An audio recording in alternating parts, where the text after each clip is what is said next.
I too was horrified when I learned of the Sandusky allegations last year, and as I've watched the process unfold, it has become clear to me that I need to reconsider our community's leadership culture. There are monsters among us. Hopefully, this is of such significance that people will learn the lesson, and we will see that the failure to act does not take place. Because I know that unfortunately we are going to see conduct like that again. What is known is that this was a systemic failure from the bottom to the top, from the janitor to the president of this university to the trustees. And trustees... I don't think most people would know what to do. I'm not saying that to defend Paterno. I'm saying that in anybody's situation, you know. It's pretty disturbing.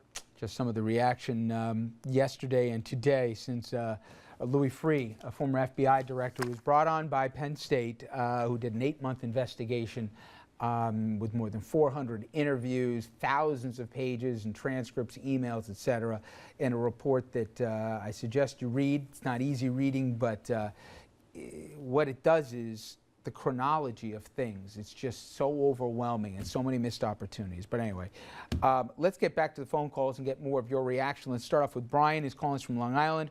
Brian, thanks for holding. You're on the line. What should happen next year at Penn State when it comes to football?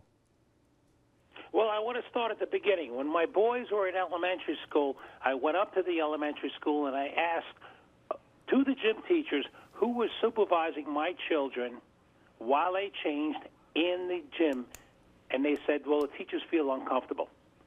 With that, the next day, a letter came home that they were no longer required to change for gym. When it came to the swim club... Brian, you got to make this fast. A lot of people holding on. Make your point. Fast, and that is there was a lack of supervision on the part of Penn State. Case closed, bar none. They put our children at risk. So what should happen to the football team, though? The football team, they should be banned for 3 years.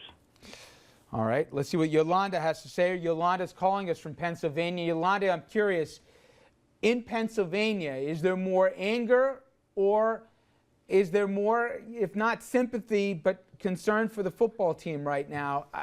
How do people feel, I mean, so close, because Penn State is part of the fabric, not just of Happy Valley, but of a big part of Pennsylvania? I feel as though that the team should play. They shouldn't be punished for what those coaches did. Okay, Yolanda, thank you. And I guess that's the point that you've been making as well here, Gerald, that the actions of the predecessors shouldn't punish those of the present. But how is there going to be a message out there that other schools get punished for less? Nothing's ever approached this in terms of significance. How does the message get that these guys got more than civil suits? Where's the punishment? I think the punishment is the man who got convicted, the man who did these actions is in jail.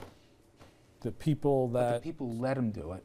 The people let him do it, and I think their day is coming. I think that they have to be punished as well. And if there's anybody else, whether it's a board of trustees or anything, they should be handled. Would that be enough to stop these cultures, a similar culture, from developing at another school? I don't know, that much about the mindset of a child predator or a No. But again, to me, it's less about it's more about the culture and making sure that other schools don't continue that culture.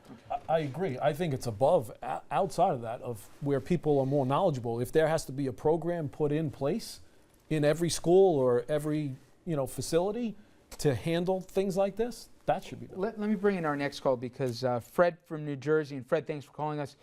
You yourself, I understand, are a victim of abuse as a child. Is that correct?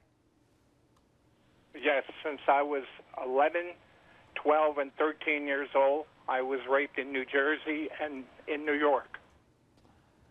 So, in Times Square. Well, your perspective on this case, Fred, from someone who was a victim as a child, and when people are trying to figure out what's the appropriate punishment, from your perspective, for those who enabled this to happen, tell us what you think.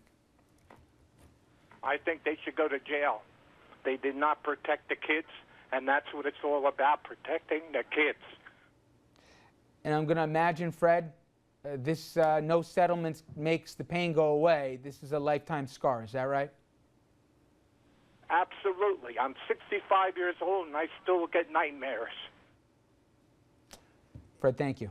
Here's my only question about that. What about McCreary, the guy who saw it in the shower and said that he alerted people? I mean, the public opinion has pretty much said he's done everything that he could have done, other than run into the shower and actually remove the kid.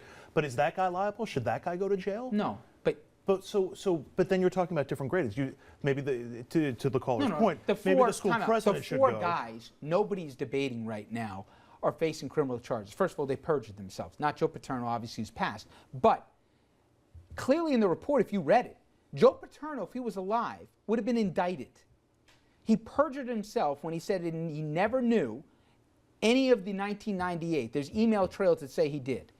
And all law enforcement said Joe Paterno would have been indicted. And people process that for a second. Imagine that. I mean, the guy who was the epitome of what college sports, forget about football, should be. The guy who got awarded the National Medal of Honor. I mean, all those things. That's how bad this got.